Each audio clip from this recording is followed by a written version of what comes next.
प्रधानमंत्री जब एक इतने सांप्रदायिक भाषा का इस्तेमाल करते हैं हिंदू मुसलमान, तब आप लोगों को लगता है कि प्रधानमंत्री अब चुनने जा रहे हैं तो ये सारी चीज़ें आपके दिमाग में होंगी? सो ऑलरेडी 2 बार वो आ चुके हैं on the basis of this propagation of hate and dehumanisation. एक तरीके से देखा जाए तो the Indian society itself favours this kind of sentiments. मुझे यही सबसे बुरा लगता है कि वो एक प्रधानमंत्री के तौर पे ऐसा बात कह रहे हैं और वो भी बड़ी सभा के बीच में। ये संदेश खली का जो मामला है वो कितना बड़ा मुद्दा है? जो बंगाल के लोग हमको पता चलता है कि ये क्यों हो रहा है। मुर्शिदाबाद से अलकायदा बोल के नॉर्मल मुसलमान लोगों को उठाया गया। संदेश खली में लड़कियों के साथ जो हो रहा है या फिर जो हुआ है उसके अगेंस्ट पर आप सच में कुछ स्टेप लेंगे तो फिर आपकी तो पार्टी इंडिया की सबसे बड़ी पार्टी है। तब अक्रॉस इंडिया कुछ करिए। When it comes to the subject of women, lower caste women, Adivasi women, Muslim women, I don't think there is any hope from this government or BJP or any right-wing party in India. Political spot देने से सब कुछ नहीं हो जाता है। Government should work on this, क्योंकि ये एक केस नहीं है। ये जो सरकार है ममता बनर्जी की, खासकर जो भ्रष्टाचार का मुद्दा है, करप्शन का मुद्दा है, उस पर आप लोग कैसे इनको देखते हैं? सवाल ही नहीं है कि ममता बनर्जी की गवर्नमेंट करप्टेड है या नहीं है। 2014 के बाद जो टेट हुआ है या फिर जो एसएससी हुआ है उसमें बहुत सारे स्कैम्स हैं, कोर्ट में वो केस चल रहा है और बहुत से सारे एग्जाम्स 2016 के बाद कुछ हुआ नहीं है। आई थिंक पार्टी जो है सब करप्ट है, उसका डिग्री, वो difference is in degree not in kind. ये जो करप्शन है it is very intrinsic to West Bengal. तो कम्युनल और करप्शन को like we should look at it from a balance perspective. तो दोनों चीज़ ही गलत है। एवरी पार्टी इन्होंने अपना वोट ही डिस्क्लोज कर दिया है, इसको हटा देंगे हम।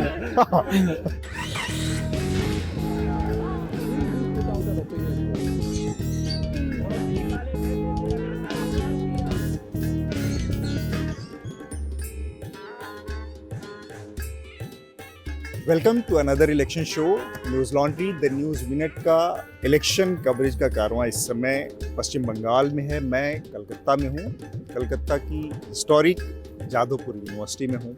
हमारे साथ जादवपुर यूनिवर्सिटी के कुछ छात्र हैं, उनसे हम यहाँ के जो मुद्दे हैं, जो बंगाल के मुद्दे हैं, जो इस यूनिवर्सिटी के मुद्दे हैं, उन तमाम मुद्दों को समझने की कोशिश करेंगे, उनके बारे में बात करेंगे।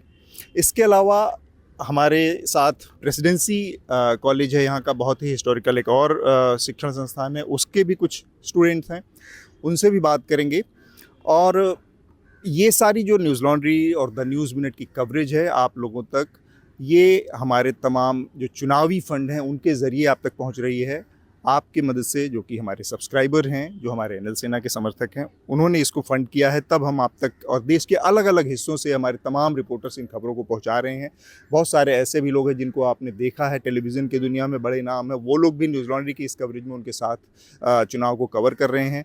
तो हमारे इस इलेक्शन फंड को लगातार मदद करते रहिए, क्योंकि न्यूज़ लॉन्ड्री और द न्यूज़ मिनट का ये जो शो है, तमाम जो हमारी रिपोर्ट्स हैं, जो हमारी खबरें हैं, ये किसी भी तरह के ना तो सरकार से विज्ञापन लेती हैं, ना ही किसी तरह के कॉरपोरेशन से विज्ञापन लेती हैं। पूरी तरह से ऐड फ्री है, स्पॉन्सरशिप से फ्री है, सिर्फ अपने सब्सक्राइबर्स की मदद से। तो इस न्यूज़ लॉन्ड्री की और न्यूज़ मिनट की इस कवर को मदद करते रहिए। हम हमारे जो साथ छात्र हैं उनसे हम बातचीत की शुरुआत करते हैं। आज आप सबका बहुत बहुत स्वागत है न्यूज़ लॉन्ड्री और द न्यूज़ मिनट के शो पे। सबसे पहले एक बड़ी चर्चा इस समय चल रही है। प्रधानमंत्री लगातार तमाम मंचों से एक बात कह रहे हैं कि अगर कांग्रेस पार्टी या अपोजिशन किसी भी तरह से जीत जाती है और सत्ता में आती है तो आप लोगों की जो लोग आम लोगों के वो हैं वेल्थ है, जो उनकी प्रॉपर्टीज़ है, वो जब्त कर ली जाएंगी और उसका बंटवारा किया जाएगा।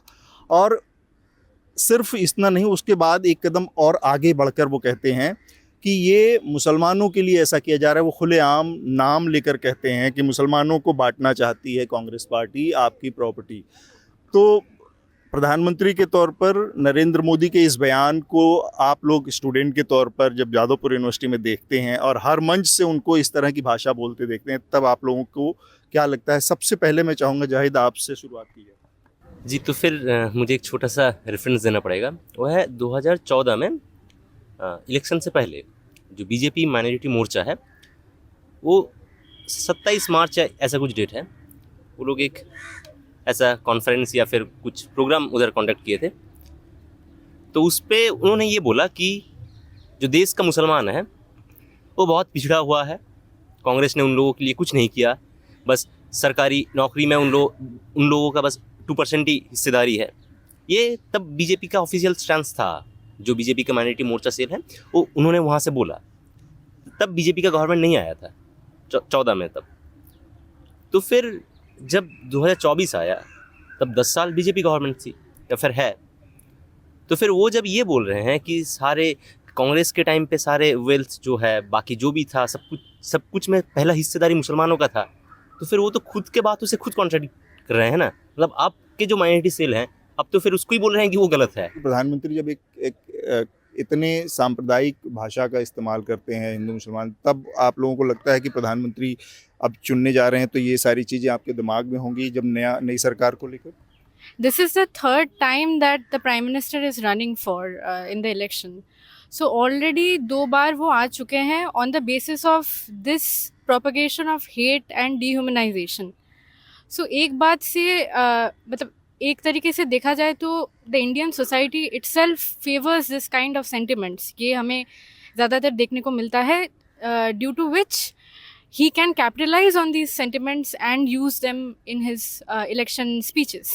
और बिल्कुल election आने के बिल्कुल पहले ही मतलब this is very blatant और एक मतलब प्रधानमंत्री के लिए ये एक actually this is a new low for him.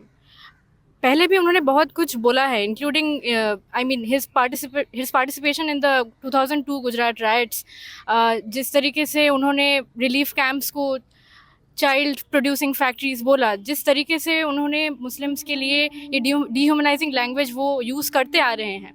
और एक बात जो एक बहुत इंपॉर्टेंट बात मुझे लगे कि ये स्पीच उन्होंने बिंसवारा में दिया, जो कि एक प्राइमरीली आदिवासी पॉपुलेटेड एरिया है।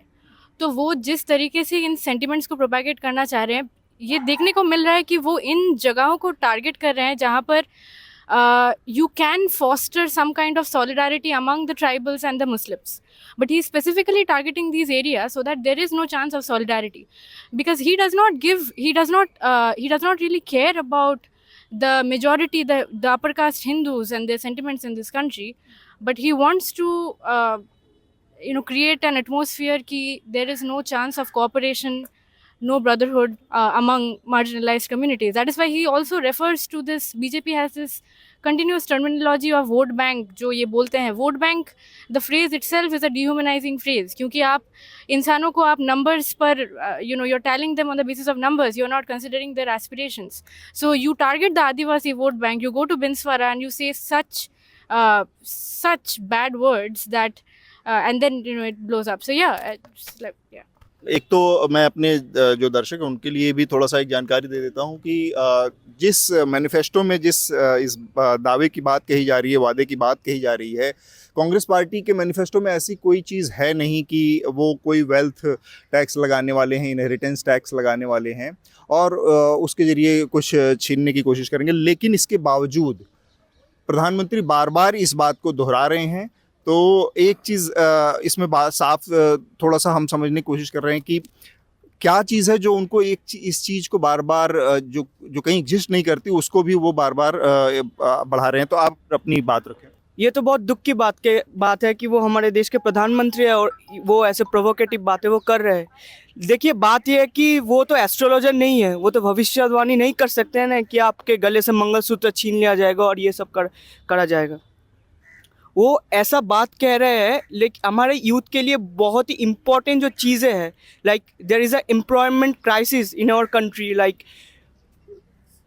लोगों के हाथ में उसका हक नहीं है, वो 2 वक्त की खाना भी नहीं खा पा रहे हैं अब इस समय में, लाइक 24 लाइक सो उस समय पे खड़े होके वो ये सब कह रहे हैं कि मुसलमानों आपको ये करेंगे, मुसलमान ये करेंगे। लाइक ये सही बात नहीं है। लाइक एक प्रधानमंत्री होने के वो है हमारे, वो हम उनसे आशा करेंगे कि वो एम्प्लॉयमेंट की बात करेंगे, वो हमारे कंट्री को कैसे आगे बढ़ाएंगे, ये सब की वो बात करेंगे। लेकिन वो इन सब चीज़ों की बात नहीं कर रहे हैं। वो बात कर रहे हैं कि मुसलमानों के गले आपका मंगलसूत्र छीन लिया जाएगा या कांग्रेस पार्टी आपका वेल्थ लेके वो जब्त कर लेगा।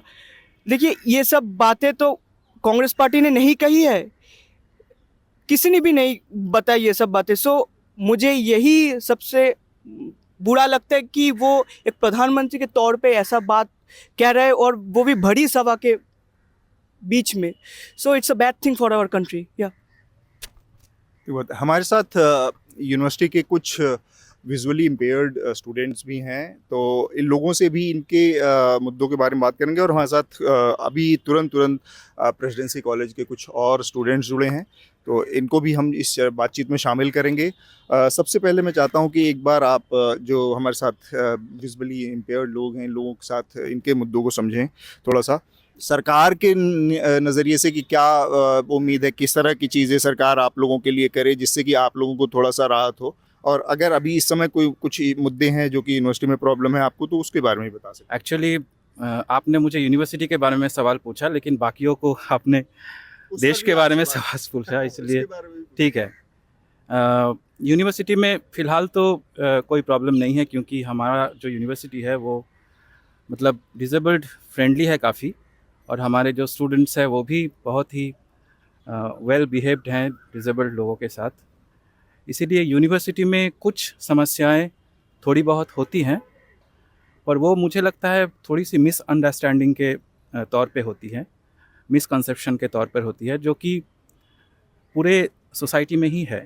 तो यूनिवर्सिटी अगर सोसाइटी का पार्ट है, तो इसका मतलब जो समस्या सोसाइटी में है वो समस्या यूनिवर्सिटी में भी होगी. दूसरा सवाल आपने पूछा था सरकार हम लोगों को किस तरह से राहत दे सकती है. सरकार ने अपने मतलब सरकार यानी फ़िलहाल सेंट्रल या हमारे यहाँ स्टेट पे मैनिफेस्टो जो रिलीज़ किया गया है, वो जो बीजेपी का जो मैनिफेस्टो है उसमें कहा गया है मोदी की गारंटी, और हमारे यहाँ जो मैनिफेस्टो रिलीज़ किया गया है वो है दीदीर शपथ. इसका मतलब ये कोई पार्टी का मैनिफेस्टो नहीं है, ये दो व्यक्ति का मैनिफेस्टो है. तो ये दो व्यक्ति हमें क्या दे सकते हैं, इन्होंने कुछ नहीं दिया है. और सरकार से अगर कुछ चाहना हो तो हम एक्सेस चाहेंगे, एक्सेसिबिलिटी चाहेंगे, इंक्लूशन चाहेंगे सोसाइटी में, जैसे कि शिक्षा, स्वास्थ्य, बैंकिंग, लेकिन ये कुछ भी हमारे पास फ़िलहाल नहीं है. तरह की एक चीज़ हमारे जो जानकारी में आई है वो ये है कि यहाँ पर रैगिंग एक बड़ी दिक्कत है. दूसरा हैरेसमेंट, वुमेन जो गर्ल स्टूडेंट हैं उनके उसकी हैरेसमेंट की कई सारी मुद्दे सामने आए हैं. तो ये इस मामले में कैंपस के अंदर किस तरह का वो है, फिर हम जो गर्ल स्टूडेंट हैं उनसे भी इस बारे में बातचीत करेंगे. बात यह है कि रैगिंग और जो हैरेसमेंट का केस आप बोल रहे हैं वो सोसाइटी में, उन्होंने जैसे बोला कि सोसाइटी में ये बहुत ही प्रिवेलेंट है और बहुत ही कैंपस में जो है ये बहुत ही बहुत ही कैंपस में एग्जिस्ट करता है. तो यहाँ पर मतलब ये प्रॉब्लम है, यहाँ हर प्रॉब्लम हर जगह है. तो मतलब नहीं मैं यहाँ की बात कर रहा हूँ. यहाँ भी ये है, यहाँ भी ये रैगिंग का प्रॉब्लम है. हैरेसमेंट बहुत सारे केसेस आए हैं, रैगिंग का भी बहुत सारे केसेस आए हैं. ये बहुत ही दुखद बात है. बस तो यहाँ पर अगर रैगिंग की समस्या है तो उससे निपटने के लिए कोई यूनिट है, कोई सेल है जहाँ पर जाकर स्टूडेंट अपनी बात कह सकते हैं और उनको वहाँ से पूरा सपोर्ट मिलता है, इस तरह की कोई व्यवस्था है? हाँ, हम लोग यहाँ जो डीन ऑफ स्टूडेंट्स हैं उन लोगों के पास एक कमेटी फॉर्म किया गया है. बहुत ही डिपार्टमेंट से एकदम एक पूरा यूनिट है, सेल है, जहाँ पे स्टूडेंट रिप्रेजेंटेटिव भी है, स्कॉलर्स रिप्रेजेंटेटिव भी है, जहाँ पे ये प्रॉब्लम्स स्टूडेंट्स एड्रेस करते हैं, वो जाके बोलते हैं, and they make an investigation into it, they make an inquiry into it, and they come to conclusion. We also have an ICC as a body. It's a debatable thing that whether it works in a better way or not, but there is a body, and it consists of teachers also and students and scholars also. Okay, so there is a body, and the things are addressed. We will not say that things are addressed as adequately or as swiftly as we want, but things are there, mechanisms are there that needs to be addressed. And yes, this is a disappointing fact that in a campus like Jadavpur University that marks itself as progressive, these things happen. But there are a lot of sensitization drives and all from the part of the students and also from the faculties that takes place to combat these things. Okay. इसके अलावा campus में अगर मैं कहूँ teaching staff के नज़रिए से labs की बात करें अलग अलग, तो इन सारी चीज़ों की क्या स्थिति है, मैं आप लोगों से जानना चाहूँगा. Mainly the UGC has cut funds for the universities, and then it's a state university, and even the state government has actually cut the funds. So there is a lack of facilities here, like even the toilets and other stuffs, those aren't up to the mark. But I think even with this minimal budget, Jadavpur still strives, and it's one of the best colleges in the across the India. So you can see that, you know, like how, you know, like the governments, you know, they are trying to privatize the education. If you see the fee structure here in Jadavpur, it's just like 1,000. Like for the engineering course, it's like 10,000 for 4 years. And for arts course, it's like 4,000. So it means, you know, like every strata of the society has the access that to study here. So I think, you know, like after 5 years or 6 years, I don't know what would happen, you know, because the state is, you know, slowly reducing the funds, and how, you know, the university is going to manage it. Now they are getting from the alumni and other sources, but how long it would go, we don't know actually. So as students, you know, we are actually requesting the government to increase the funds and, you know, faculties और ये सब पूरा है. oh yeah, faculties are actually very much good here. तो असमिल ने एक बहुत महत्वपूर्ण बात यहाँ पर मुद्दा उठाया कि जो प्राइवेटाइजेशन है शिक्षा का, वो एक बहुत बड़ी दिक्कत है यहाँ पर. पूरे देश में ही करीब करीब एक यही इसी ढर्रे पर बात आगे बढ़ रही है कि शिक्षा का प्राइवेटाइजेशन हो रहा है, और वहाँ पर फिर जिस तरह की फीस है वो कैसे बाकी स्टूडेंट को, हर तरह के छात्रों को एक्सेस हो पाएगी, क्योंकि यहाँ पर जो फीस स्ट्रक्चर है वो काफ़ी कम है. उससे काफ़ी ऐसे तबके के बच्चों को भी शिक्षा का मौका मिल जाता है जो कि प्राइवेट एजुकेशन में शायद उतना आसान नहीं है.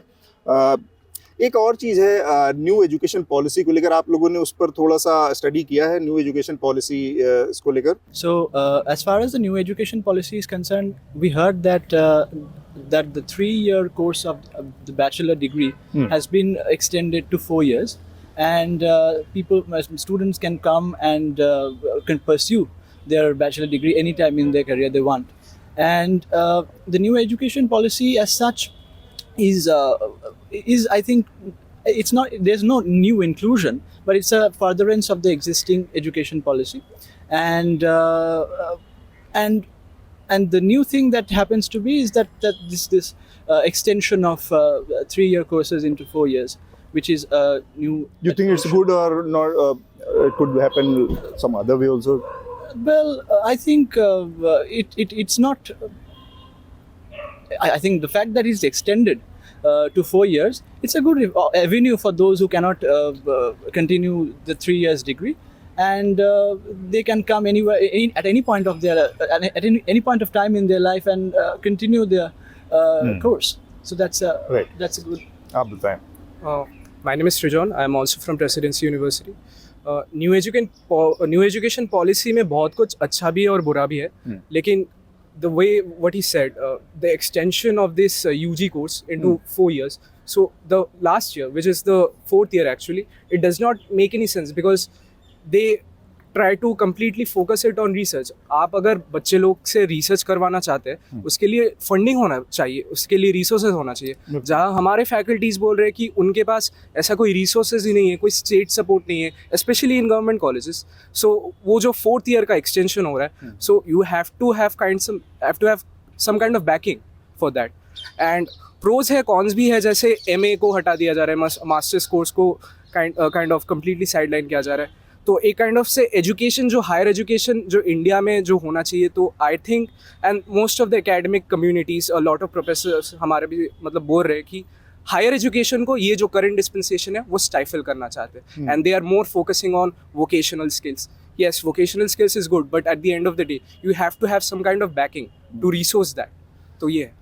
सरकार का ये भी है कि इस तरह के पढ़ाई को आगे बढ़ाया जाए, क्योंकि हमारे पास बहुत बड़ा एक मैन पावर है जो नई कॉलेज स्कूल से आ रहा है, तो उसको उसके हाथ में कुछ ऐसा रहे कि जिससे वो सीख के ऐसे स्किल्स हों कि जिससे वो उसके रोज़गार का ज़रिया बन सके. और एक बड़ी सोच ये है कि ह्यूमैनिटीज़ के जो सब्जेक्ट है वो उस तरह से आपको एम्पावर नहीं करते कि आप यहाँ से निकलने के बाद वो आपके रोज़गार का ज़रिया बन सके. तो वो एक बड़ी सोच है, पर मैं जानना चाहूँगा कि वो सोच कितना सही है, कितना गलत है. पीछे हमारे साथ जो लोग हैं, इन लोगों से मैं बात करूँगा न्यू एजुकेशन पॉलिसी के ऊपर ही. आपसे मैं जानना चाहूँगा, आपने इसकी स्टडी की है?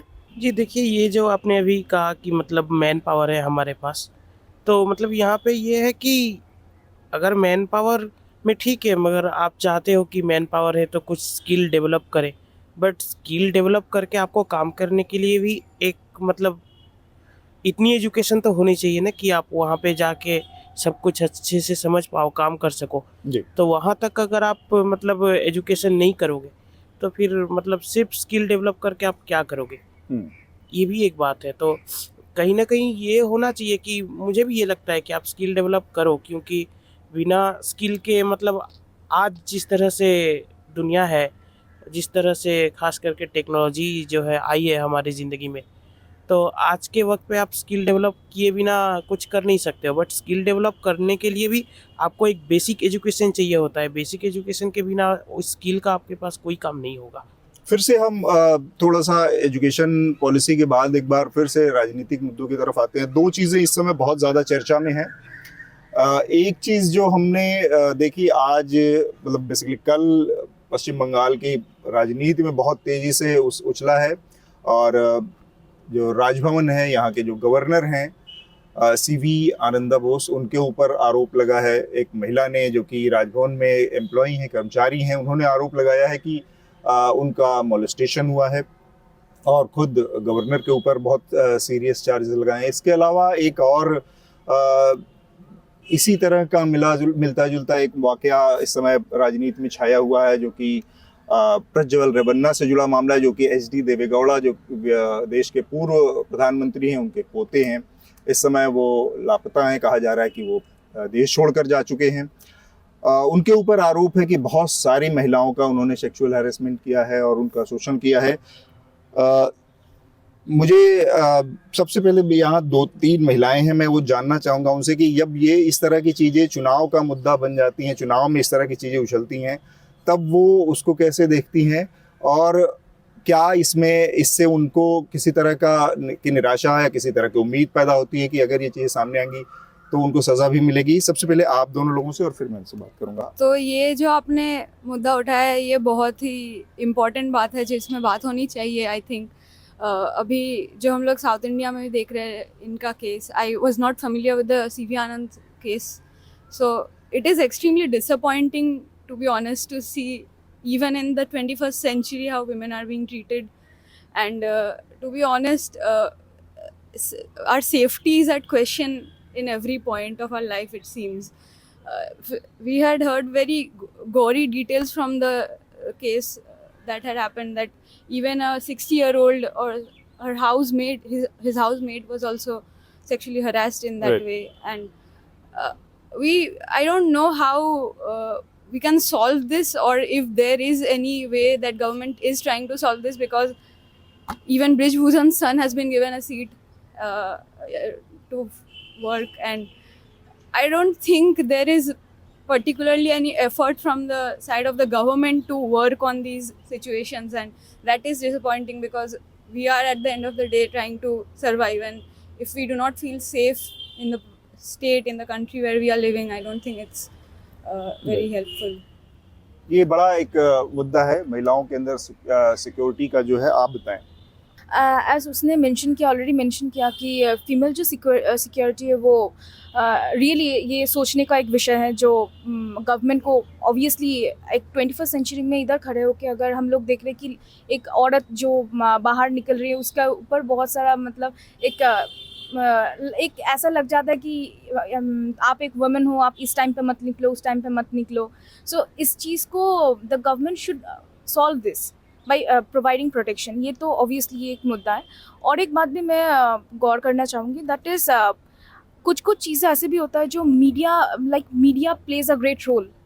इलेक्शंस के पहले ऐसा केसेस क्यों आते हैं, ये मैं फोकस करना चाहूँगी। I really support female security is required, but elections के पहले ऐसे केसेस क्यों उठाए जाते हैं, इसमें मीडिया भी बहुत रोल प्ले करता है। सो दो सिचुएशंस क्रिएट हो जाते हैं, एक है ये रियलिटी है या ये फॉल्स है। सो ये भी एक सोचने का मुद्दा है। ठीक बात। चुनाव के समय ही कई बार पार्टियां इस तरह की चीज़ें लाती हैं, इनका इशारा टाइमिंग को लेकर है और उससे क्या नफ़े नुकसान हासिल करने की कोशिश करती हैं, आप बताएं। ये बात ठीक है कि चुनाव के पहले ये इशू ज़्यादा आती हैं, क्योंकि पॉलिटिकल पार्टीज़ जो अपोजिशन में होती हैं वो इनका इस्तेमाल करके they want to basically sound that they are pro women and everything, which is I think a very good it is good for our democracy, but issues like these happen all the time. Brij Bhushan के time पे जो हो रहा था, and the way the resistance was being met by the female wrestlers. Yeah, the way the police was manhandling them and everything. So yeah, these issues happen all the time, and one thing I would like to say that I think it is kind of hopeless to think that right-wing parties in any party in any context will be pro-women. That is my first point. And the second point is that BJP, particularly our Prime Minister and the Home Minister, have had a direct role to play in the pogroms and the riots that have happened in this country before. When it comes to the subject of women, lower caste women, Adivasi women, Muslim women, queer women, I don't think there is any hope from this government or BJP or any right-wing party in India.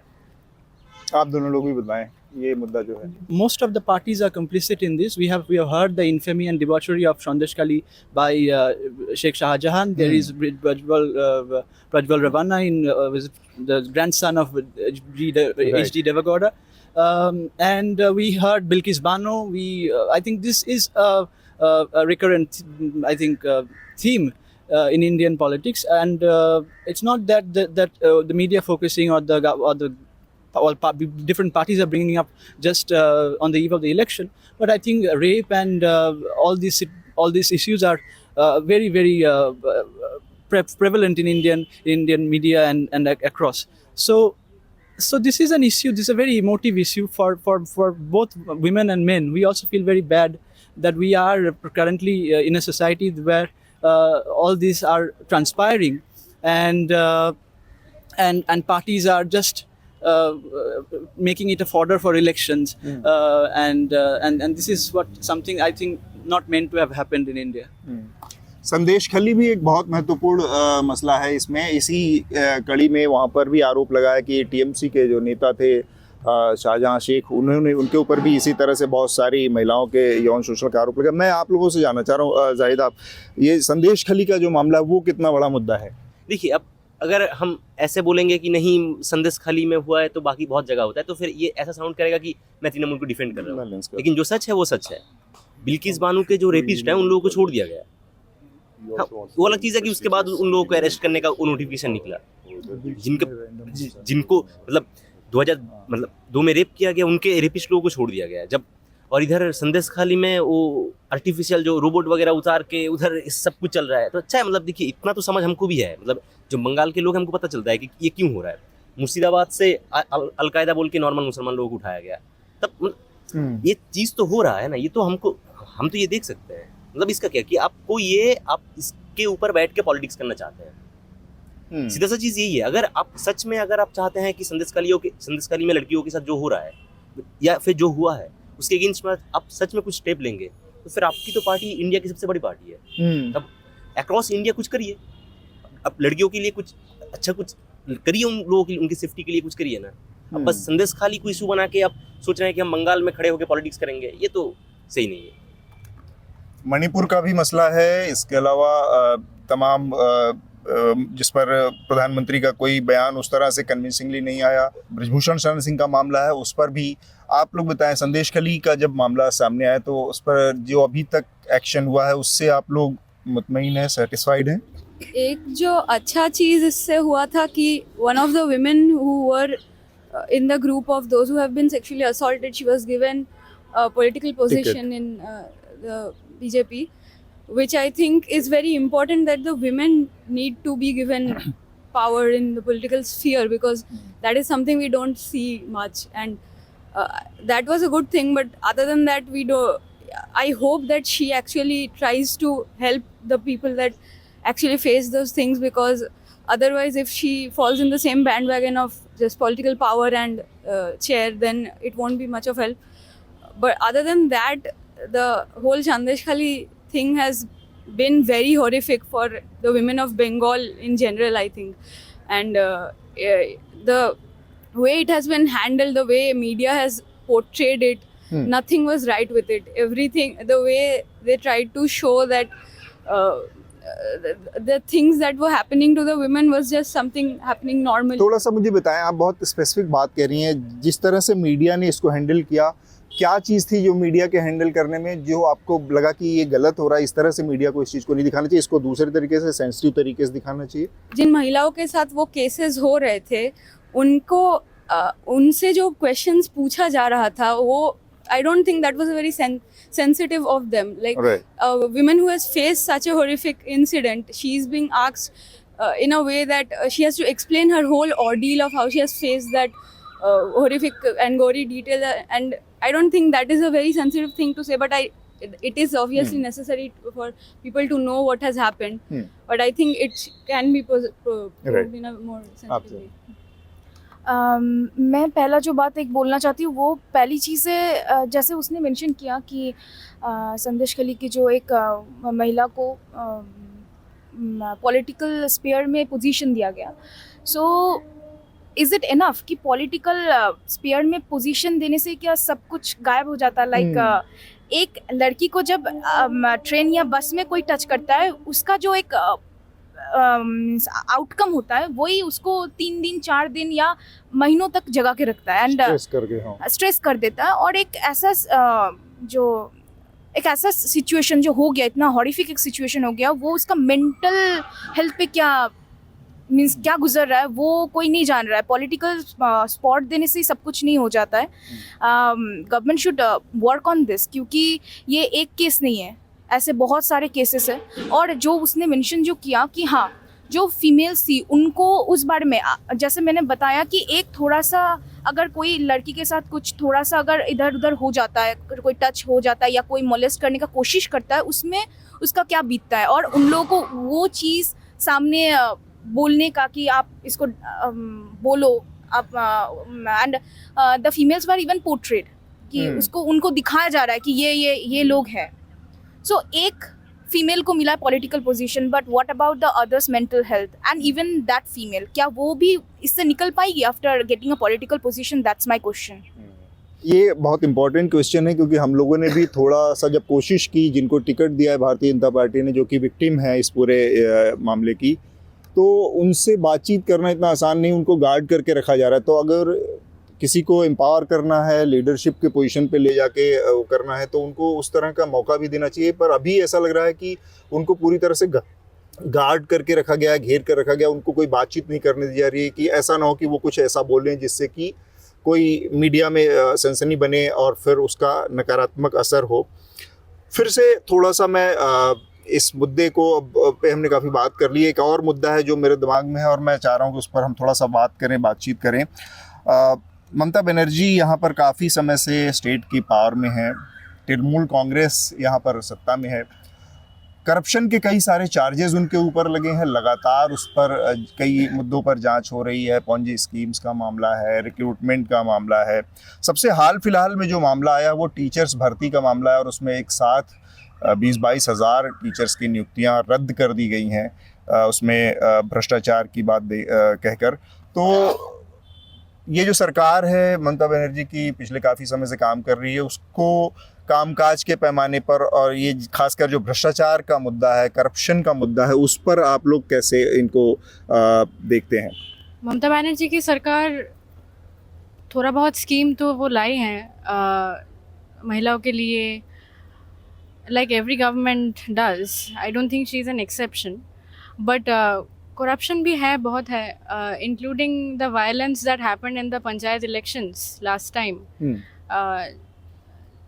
These are very valid and legitimate cause of concern जिनके बारे में हमें सोचना चाहिए. क्योंकि ऐसा नहीं है कि कोई बीजेपी के ऑपोजिशन में है एक बहुत ही बड़ा चेहरा, इसीलिए हम उनको ब्लाइंडली सपोर्ट करते रहें, ऐसा नहीं है. थोड़ा सा इसको मैं अगर कहूँ, डे टू डे लाइफ में आप लोग जब ऑपरेट करते हैं, कॉलेज आना या और भी चीज़ों में, तब आपको वो किसी तरह से कैसे अफेक्ट करता है वो करप्शन जो कि जिसके बारे में बातचीत हो रही है? डेली लाइफ में एज कॉलेज स्टूडेंट्स वो हमें ज़्यादा टच नहीं करती, क्योंकि मे बी जादवपुर यूनिवर्सिटी में हम हैं तो थोड़ा बहुत हमारे पास वो कैपिटल है, कल्चरल कैपिटल है, जिसके वजह से हमें अफेक्ट नहीं कर रही है. लेकिन आप देख लीजिए जो कॉलेजेस टाउन वगैरह में हैं, डिस्ट्रिक्ट्स में हैं, मैं एक डिस्ट्रिक्ट से आती हूँ, तो वहाँ के जो कॉलेजेस हैं वहाँ पर स्टूडेंट्स को बहुत ज़्यादा अफेक्ट कर रही हैं, क्योंकि उनके एस्पिरेशंस जो है वो एसएससी से जुड़े हुए हैं, और अभी हाल ही में जो स्कैम जो चल रहा है उसके तहत, तो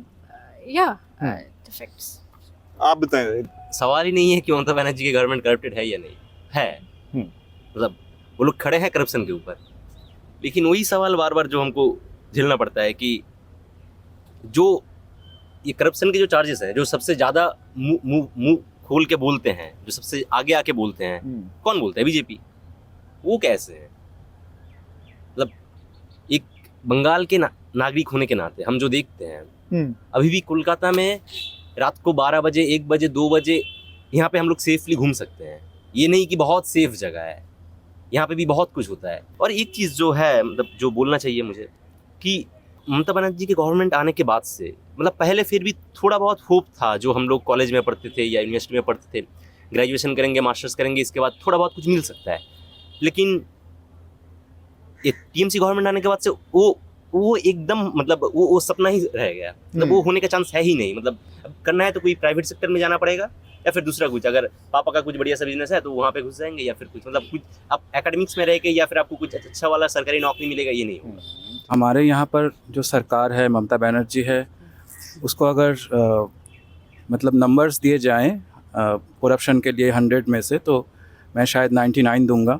1% नहीं दूंगा, क्योंकि मैंने देखा नहीं है आंखों से, लेकिन वो है, उसको समझ में आता है कि वो करप्शन भी है, तो उस लिहाज से 100% ही हो सकता है। कोई भी, मतलब वो मुख्यमंत्री बनने के बाद कोई भी जो रिक्रूटमेंट प्रोसेस, वो कोई रिक्रूटमेंट प्रोसेस करप्शन फ्री नहीं हुआ है। 2014 ले लीजिए, या 2015-16 जितने सारे रिक्रूटमेंट्स हुए हैं, मतलब पूरा सब रिक्रूटमेंट कोर्ट में अभी चल रहा है, केस चल रहा है, उसमें मुकदमा चल रहा है। तो करप्शन फ्री रिक्रूटमेंट नहीं हो रहा है। इसीलिए वो कह रहे थे कि हम अपना सपना खो चुके हैं कुछ बनने का एकेडमिक्स में, कि हम प्रोफेसर बने या टीचर बने, वो सपना हम खो चुके हैं। और एक बात मैं बताना चाहता हूँ कि 25,000 लोगों का जो नौकरी चली गई, इसमें कुछ डिसेबल्ड लोग भी हैं जी। उनकी बात नहीं आ रही है मीडिया में, क्योंकि वैसे भी डिसेबल्ड लोग बहुत कम होते हैं, तो उनकी बात नहीं आती है मीडिया में। तो मुझे लगता है कि जैसे साधारण लोगों को समस्याएं हैं, डिसेबल्ड लोगों को उससे ज़्यादा समस्याएं हैं, क्योंकि उनको डेली लिविंग के लिए बहुत ज़्यादा पैसे लगते हैं। एस्कॉर्ट्स ले लीजिए, या फिर एक्सेसिबल व्हील चेयर्स, या फिर कुछ भी, मतलब स्टिक्स या हेयरिंग एड्स, वो काफ़ी, मतलब प्राइस ज़्यादा है उसकी, और जीएसटी भी लगता है उसमें भी। तो काफ़ी, मतलब उनको बहुत ज़्यादा तकलीफ़ है। तो ये भी बात आनी चाहिए कि डिसेबल्ड लोग कैसे सफरिंग में हैं। हम आमतौर पर इन चीज़ों को अपनी रोज़मर्रा की ज़िंदगी में समझ नहीं पाते, इसका एहसास नहीं होता कि किस तरह से जो डिसेबल्ड लोग हैं वो उनको क्या दिक्कतें आ रही हैं। जैसे इनसे बातचीत में निकल कर आया कि छोटे छोटे बहुत सारे इक्विपमेंट हैं जो इनकी रोज़मर्रा की लाइफ को थोड़ा आसान बना सकते हैं, उनकी कीमतों से, उनकी ऊपर जो टैक्सेस हैं वो कैसे इनको प्रभावित करते हैं, और उसमें सरकारें कैसे काम कर सकती हैं। जो भी सरकार, आप बताएं, चूँकि ये आखिरी राउंड है ममता बनर्जी के कामकाज और करप्शन के ऊपर, तो सबसे मैं थोड़ा बात करना चाहूँगा, आप बताएं। जी, बात यह है कि ममता बनर्जी जब गवर्नमेंट में आए थे तो सबका बहुत होप था कि कुछ बदल आएगा। जो चेंजेस आए हैं वो है कि करप्शन बहुत बढ़ गया है, और जो गवर्नमेंट एग्ज़ाम ज़्यादा होते थे वो घट गया है। जो बात हुआ है कि 2014 के बाद जो टेट हुआ है, या फिर जो एसएससी हुआ है, वो उसमें बहुत सारे स्कैम्स हैं, कोर्ट में वो केस चल रहा है, और बहुत से सारे एग्ज़ाम्स 2016 के बाद कुछ हुआ नहीं है। तो अभी जो ये डे टू डे लाइफ में अफेक्ट ज़रूर करता है, क्योंकि और एक चीज़ होता था कि WBCS पहले बहुत रेगुलरली होता था, वो भी नहीं होता है। अभी अगर कोई ग्रेजुएशन करके बैठा है, वो पहले सोचता था कि मैं ग्रेजुएशन करके फिर WBCS दूंगा, लेकिन अभी ऐसा हो रहा है कि उसके पास कोई ऑप्शन नहीं है कि वो ग्रेजुएशन के बाद WBCS के बैठेगा कि नहीं, क्योंकि एग्जाम होता नहीं है। उसके बाद और एक चीज़ हो रहा था, WBCS यानी civil services, West Bengal civil service जो है, ठीक है, और उसमें भी करप्शन आ गया। 2018 का और 19 का जो रिक्रूटमेंट था, उसमें भी थोड़ा प्रॉब्लम था, उसमें भी कोर्ट केस हुआ। और एक चीज़ जो हुआ है उसके बाद कि लास्ट CSC रिक्रूटमेंट, मतलब कॉलेज सर्विस कमीशन का रिक्रूटमेंट हुआ है है 2019 लास्ट 2019 में, जो अभी भी चल रहा है। तो अगर एक टीचर रिक्रूटमेंट पैनल 5 साल से चले या 6 साल से चले, तो स्टूडेंट जो नेट सेट हर ईयर में जो मतलब क्रैक करके बैठा है वो कहाँ जाएगा? क्या ये चीजें जब आप लोग वोट डालने जाते हैं तब इसके आधार पर तय करते हैं कि ये हमारा वोट इसके आधार पर पड़ेगा, या कि कुछ और चीजें उसको डिसाइड करते हैं वोट को? सिर्फ ये चीज़ डिसाइड करते हैं ये हम लोग नहीं बोलेंगे कि क्योंकि अभी जो सिचुएशन है मतलब देश का जिसमें बहुत ही कम्युनल पॉलिटिक्स चल रहा है, या फिर मतलब कम्युनिटीज़ को मार्जिनलाइज कर जाए, पोलराइज किया जा रहा है, वो मुद्दा भी हम लोग साथ में रखते हैं। लेकिन ये बहुत ही बड़ा मुद्दा है क्योंकि ये एजुकेशन सेक्टर को और यूथ को और एम्प्लॉयमेंट को बहुत ही अफेक्ट करता है। तो हम लोग जब वोटिंग में जाएंगे तो ये मुद्दा ज़रूर एक बड़ा पॉइंट होगा कि वोटिंग करने के लिए। लेकिन दूसरा मुद्दा भी होगा जो मतलब जो ताकि हमारा जो सोशल फैब्रिक है और जो कम्युनल फैब्रिक है वो अटूट रहे। इसके ये तो यार सच बात है कि करप्शन बहुत ज़्यादा है। टीचर्स रिक्रूटमेंट के जो प्रोसेस है वो तो बहुत साल नहीं चलता है। और एक पॉइंट ये है कि यूनिवर्सिटी लेवल को जो टीचर्स है उसका रिक्रूटमेंट का जो प्रोसेस वो चलता है, ठीक है, लेकिन वो प्रॉपरली नहीं है। ममता बनर्जी के कामकाज को आप कैसे देखते हैं? पहली बात तो उन्होंने एक जनरेशन के साथ क्या किया हमको उसके बारे में बात करना चाहिए। बताइए। देखिए जो ग्रेजुएशन के बाद जब एक लड़का या लड़की बीए करता है या एमए करता है तो उसका एक सपना रहता है कि मैं एकेडमिक्स में जाऊँगा, क्या मैं प्रोफेसर होऊंगा व टीचर होऊंगा। लेकिन उन्होंने क्या किया, उन्होंने तो पहले एसएससी का जो एग्ज़ाम होता था व टेट का जो एग्ज़ाम होता था तो उन्होंने करप्शन की वजह से वो तो पूरा ख़त्म हो गया। फिर जो कॉलेज सर्विस कमीशन का जो एग्ज़ाम होता था जहाँ से वो टेट नेट और ये सब जो एग्ज़ाम्स क्रैक करके एक लड़का या लड़की जो प्रोफेसर हो सकती थी, लेकिन उन लोगों के पास आज कोई ऑप्शन नहीं है। वो क्या करेंगे? वो घर में बैठे रहेंगे। तो उन लोगों के पास तो कोई जॉब का अपॉर्चुनिटी नहीं रहेगा क्या? लेकिन वो एकेडमिक्स में जाना चाहते थे। सो अगर वो एकेडमिक्स में अगर नहीं जा पाएंगे तो उनको और दूसरा कोई सेक्टर में जाना पड़ेगा, प्राइवेट सेक्टर में। देखिए सब लोगों के पास वो अफोर्ड करने का वो ज़रिया नहीं होता कि वो प्राइवेट सेक्टर में जा पाएंगे। कई लोगों का वो सपना रहता है कि मैं सरकारी किसी सेक्टर में जॉब करूंगा। अगर सरकारी सेक्टर में ये हाल है तो वो लोग कहाँ जाएंगे? नौकरियां नहीं हैं सरकारी उसमें सेक्टर में, ये भी एक बड़ा मसला है। आप लोग बताएं, ममता बनर्जी का कामकाज कैसे देखते हैं जो भी 15 सालों में रहा है, 10-15 सालों में, और इसके अलावा जो करप्शन के चार्जेस हैं एक बड़ा मसला है, और प्रधानमंत्री हर मंच से कहते हैं कि वो भ्रष्ट लोगों को जेल भेज देंगे, तो उसमें कितनी ईमानदारी लगती है आपको लगता है? इस पर भी आप लोग थोड़ा सा बता सकते हैं कि प्रधानमंत्री जब कहते हैं कि वो भ्रष्टाचारियों को जेल भेज रहे हैं तब लगता है कि वो एकदम सही कह रहे हैं, एकदम उनकी बात पर आंख बंद करके यकीन किया जा सकता है? क्योंकि हमारे सामने अजीत पवार का भी फिर मामला आता है, प्रफुल्ल पटेल का भी मामला आता है, और बहुत सारे और भी मसले आते हैं, तो उस पर भी आप कमेंट कर सकते हैं। लेकिन पहले प्राइमरीली जो यहाँ पर बंगाल में है और जो आरोप ममता बनर्जी के और तृणमूल कांग्रेस के ऊपर, उस पर टीएमसी पार्टी का करप्शन तो बहुत ब्लेटेंट है।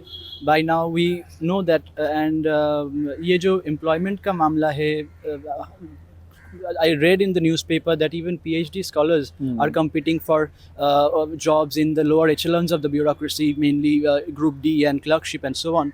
So that's a very pathetic situation. But as you asked him that is there any other points on which you are ready to judge the party and the government? I would say that COVID के बाद अगर कोई बढ़िया virus Bharat में है वो है communal virus. सो वो कम्युनल वायरस मुझे लगता है अभी भी बंगाल में उतना ब्लेटेंटली आया नहीं है।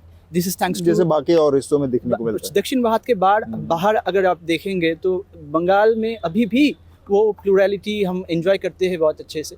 आई थिंक पार्टी जो है सब करप्ट है, उसका डिग्री, वो difference is in degree not in kind.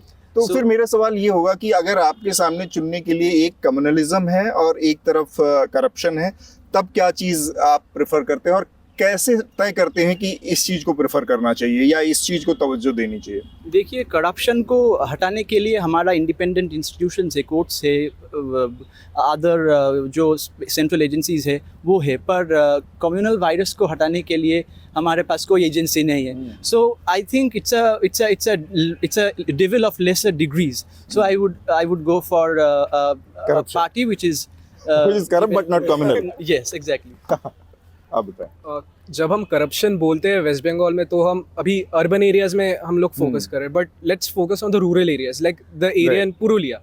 जैसे मगनरेगा का जो सबसे बड़ा स्कैम है जो वेस्ट बंगाल में आया, जहाँ सेंट्रल गवर्नमेंट अभी तक 10,000 करोड़ जैसा पैसा अभी नहीं आया. तो उधर के लोग जहाँ स्पेशली महिलाएं जहाँ rural, they earn like 150 rupees per day for 100 और 150 डेज ऑफ वर्क. तो ऐसे ग्राउंड जीरो रिपोर्ट्स है जहाँ रूरल एरियाज से वेस्ट बंगाल से, उसमें ज़्यादा फोकस नहीं किया जा रहा. We are talking about Ponzi schemes, but are we focusing on the rural areas and specially the women? उनके लिए हाँ, ममता बनर्जी स्कीम्स जैसे लक्की भंडार है, yes, they are empowering the women by giving these kind of token monies. ये empower करता है, but are we really looking at a balanced situation? Because urban और rural divide है जो वेस्ट बंगाल में. और कम्युनलिज्म की बात करें तो वेस्ट बंगाल में वैसा पॉलिटिक्स इधर काम नहीं करता. जैसे साउथ में we can see that BJP's communal politics is not working, it is mostly in the northern part of India. तो एक है, लेकिन इधर दूसरे टॉपिक्स के ऊपर भी तो जो जैसे ये लोग पॉलिटिक्स करते हैं, जैसे कास्ट हम उतना नहीं देख सकते, लेकिन ये जो करप्शन है it is very intrinsic to West Bengal. तो कम्युनल और करप्शन को like we should look at it from a balance perspective. तो दोनों चीज़ ही गलत है. आइडियली हमारे पास इस तरह की चॉइस होनी नहीं चाहिए कि दो एविल्स में चुनना है. तो जैसा इन्होंने कहा कि लेसर एविल्स चुन लेते हैं हम लोग, मजबूरी है, वही विकल्प है. एक चीज़ बहुत दिलचस्प है, इन्होंने कहा कि साउथ में ये बहुत सारी इस तरह की समस्या देखने को मिलती है. जब बीजेपी की कम्युनल पॉलिटिक्स उस तरह से काम नहीं करती जिस तरह से कि बाकी नॉर्थ के हिस्सों में काम करती है. लेकिन बंगाल भी उसी तरह से करीब वहाँ पर भी इन्होंने कहा कि वो प्लूरैलिटी बची है, उस वैल्यूज़ को लोग थोड़ा चेरिश करते हैं. लेकिन एक आंकड़ा मैं रख दूं, पिछला जो लोकसभा का चुनाव था उसमें भारतीय जनता पार्टी ने एक बड़ी छलांग लगाई थी. 18 सीटें लोकसभा में उसने जीती थी. और अगर विधानसभा की बात करें, जो पिछला 21 का विधानसभा चुनाव था उसमें भी काफ़ी वो मुख्य विपक्षी पार्टी है, मेन अपोजिशन पार्टी है. तो ये भी सच्चाई है, यानी कि भारतीय जनता पार्टी की पॉलिटिक्स को यहाँ पर एक अच्छा खासा सपोर्ट है. तो मैं आपसे लोगों से आखिरी में मेरा वही सवाल है, ममता बनर्जी का करप्शन और बाकी ओवरऑल एडमिनिस्ट्रेशन के लिहाज से देखें तो पिछला 10-15 सालों का उनका कार्यकाल कैसा रहा, कैसे आंकेंगे आप? पहला चीज़ जो मैं फोकस करना चाहूँगी वो है जो करप्शन चीज़ है. ये ग्राउंड लेवल से स्टार्ट होता है. लाइक ऊपर से ये स्टार्ट नहीं होता, नीचे से स्टार्ट होता है. सो नीचे से देखना पड़ेगा. पहले जो पार्टी है उसको पहले नीचे को देखना पड़ेगा कि कैसे स्टार्ट हो रहा है, कौन कौन करप्टेड है. और करप्शन का जो मैटर है वो हर कोई करप्टेड होता है. बट जो मेरा जो थिंकिंग है वो है, जो ममता बनर्जी जो टोकन मनी जो देते हैं, लाइक लक्ष्मी भंडार एंड देन पॉपुलिस्ट स्कीम जो है, हाँ पॉपुलर स्कीम, जो कन्याश्री एंड ऑल. अच्छा, जो लड़कियों को कन्याश्री में पैसा मिला, क्या उनका जॉब सिक्योरिटी है? उनका जॉब सिक्योरिटी क्या है? बिकॉज जो जॉब का सिचुएशन है करंटली, जो फिनोमेना जो सिचुएशन देखा जा रहा है बंगाल में, सो मुझे नहीं लगता जिनको कन्याश्री में पैसा मिला that would benefit them in their future. तो आप इसके खिलाफ हैं कि सरकार लोगों को किसी तरह का, बेरोजगार लोगों को भत्ता या किसी रूप से फाइनेंशियली सपोर्ट करे? नहीं, देखिए, अगर कोई बेरोजगार है और अगर किसी को ज़रूरत है उसको दिया जाए, बट जिनको ज़रूरत नहीं है, I was from a private school and I have seen my friends, उनको कोई ना, मैं रेलवे जोन से हूँ. My father even works in Indian railway. और मेरे जो दोस्त लोग हैं दे आर, क्योंकि वो रेलवे जोन है उधर सभी railways like railway working people है. सो उनको भी दिया जा रहा है. अच्छा, मतलब जिनको ज़रूरत नहीं उनको भी दिया जा रहा है. बट देखा जा रहा है कि बहुत रूरल एरियाज में जो छोटे छोटे बच्चे हैं उनको नहीं मिल रहा ये फैसिलिटी. उनको लाइक वी इवन सी कि रेशन जो है वो ब्लैक में बेचा जा रहा है. एंड जो गरीब लोग हैं वो ब्लैक में खरीद रहे हैं उनको. और किनको दिया जा रहा है? जो लोग वेल एस्टैब्लिश्ड है, आई हैव सीन, मैंने खुद अपनी आंखों से देखा तो कि ये जो भी लोग एक तरह का करप्शन यहाँ पर है। Obviously hmm. बिकॉज जो लोग वेल एस्टेब्लिश्ड है, जो लोग अच्छे क्वार्टर्स में रह रहे, अच्छा सब कुछ एवरीथिंग इज फाइन, वो लोग रेशन को खरीद रहे हैं एंड देन वो अपने घर में जो काम करते हैं उन लोगों को ब्लैक में बेच रहे हैं। मैंने ये अपनी ठीक आंखों बात से है। देखा है। आखिरी कमेंट आपका। जो करप्शन का बात वो बोलने से as a student I think जो बहुत इम्पोर्टेंट है बंगाल के स्फीयर में कि the way education is happening has been broken down completely. I think that is one of the major problems, that even my mother is a central government worker and she's a nurse and she has seen people who have passed their masters or who have done higher studies in their lives are working as D group staffs. So there is no employment if we see, and that makes us like something that is becoming popular in Bengal right now is Bangla की जो होबे ना बेरिए जेते होबे। So तो बंगाली पढ़ने से कुछ नहीं होगा? मतलब बंगाल में रहने से कुछ नहीं होगा। तो मतलब if you want employment you have to leave at some point. So I think वो बहुत ही दुख की बात है जो that needs to be worked on, and as students that is the ये greatest एक fear. मतलब मैं सबसे इन जनरल ऐसे ही पूछ लेना चाह रहा हूँ कि ये आप लोगों को कितना सही लगता है कि आप सबको लगता है कि यहाँ से माइग्रेट करना ही पड़ेगा, बाहर जाना ही पड़ेगा अगर कोई फ्यूचर अपना बनाना है, देखना है तो? अगर हम देखें तो फ्यूचर इंडिया में बाकी स्टेट में क्या हाल है, उधर भी एक ही हाल है। बंगाल जैसे, तो आप बाहर जाने के बारे में नहीं सोच रहे हैं? बाहर जाने का मतलब हमको देखना पड़ेगा, अगर हमको इंडिया में रह के कुछ करना है तो हमको सोचना पड़ेगा 2 बार कि हम यहाँ पर रह अच्छा, आप तो भारत देश ही छोड़ने की बात कर रहे हैं। हाँ। ठीक बात है, आप बताइए। जब से पैदा हुआ तब से देख रहा हूँ कि मेरे अब्बा कभी चेन्नई में होटल में कभी काम करते थे, कभी केरला में गए, तो फिर मैं यही सोचता हूँ माइग्रेशन, हाँ, जो बंगाल से थोड़ा ज़्यादा डेवलप है, जहाँ पे बंगाल में काम करने से पर डे 300 मिलेगा, वहाँ जहाँ पे 400 मिलेगा वहीं पे जाएंगे। ठीक बात है, आप बताइए। यहाँ पर अच्छा फ्यूचर हो सकता है, बाहर I think there are social cohesion की चांसेस ज़्यादा है, क्योंकि यहाँ पर बंगाल में मैंने एक चीज़ देखा है, there is a lot of caste blindness. अब lower caste students, Adivasi students, Muslim students, they don't get adequate representation, right, adequate chances at flourishing their careers. Yeah. ठीक बात है। ये भी एक बड़ी चीज निकल के आई, कास्ट बेस जो पूरे देश की समस्या है वो बंगाल की भी समस्या होगी ऑब्वियसली। आप बताएं, माइग्रेशन को देखते हैं आप विकल्प के तौर पर, या लगता है कि नहीं ठीक है यार अपन कलकत्ता में मस्त हैं? नहीं, हम तो इतना पेसिमिस्टिक नहीं होंगे फिलहाल। मेरा फैमिली में भी गवर्नमेंट एम्प्लॉयज़ है, so and I have seen them very closely, so I still have some hopes and I would want to engender that hope in the next generation of Bengal, that we still have some hopes to make ends meet in this state. ठीक बात, आप बताएं। Migration तो मेरे family से अगर point of view देखें, मेरे रिलेटिव्स तो दे आर मास माइग्रेटिंग। तो जितना कहाँ से आए हैं? मेरे रिलेटिव्स कुछ पुणे से, कुछ इंदौर से, कुछ बॉम्बे से, तो whenever they come they आपका बर्थ यहीं कलकत्ता में? हाँ, मैं इधर मतलब मेरा I was born in here but I was brought up in Indore. तो हाँ, ऑब्वियसली इधर अगर अपॉर्चुनिटीज नहीं मिलेगा तो वो जो एक काइंड ऑफ जो अटैचमेंट है टू बंगाल वो तो रहेगा, लेकिन if your stomach is not full then you have to migrate at some point of time. Important point है। पेट और रोजी रोटी के लिए बहुत सारे पूरी दुनिया में लोग इधर से उधर जाते हैं, तो बंगाल भी उससे अछूता नहीं है, वो भी एक बड़ी समस्या है। बंगाल से बहुत बड़ी आबादी माइग्रेट करके देश के अलग अलग हिस्सों में जाती है, खासकर बहुत निचले तबके के लोग हैं जो मजदूरी, दिहाड़ी, इस तरह के कामों में लगे हुए हैं। आज हमारे साथ जादवपुर यूनिवर्सिटी और प्रेसिडेंसी यूनिवर्सिटी के ये छात्र थे। ओके, एक्चुअली ये एक थोड़ा डिफरेंट हो जाएगा, but let me add this, ये जो माइग्रेशन का जो इश्यू है, ये डिपेंड करता है लोग कौन सा वे चूज़ करना चाहते हैं अबाउट द फ्यूचर, वो क्या प्लान करना चाह रहे हैं। नॉट ऑल, सब ये नहीं सोचते कि मैं सरकारी नौकरी करूँगा या मैं टीचर ही बनूँगा या मैं प्रोफेसर ही बनूँगा। Okay, many people like dream of और भी बहुत कुछ co-curricular activities like photography और लॉट्स ऑफ थिंग्स। तो उनके वो पैशन के ऊपर डिपेंड करता है कि वो कहाँ माइग्रेट करेंगे, वो कौन सी जगह स्कोपफुल होगा उनके लिए। मतलब ये तो बहुत माइग्रेशन बहुत लेयर्ड समस्या है, उसमें skilled, unskilled, educated, non educated, बहुत सारे तरह के उसमें है, और उस तरह से वो भी चीज़ें तय करती हैं आपके पलायन को लेकर। माइग्रेशन को लेकर।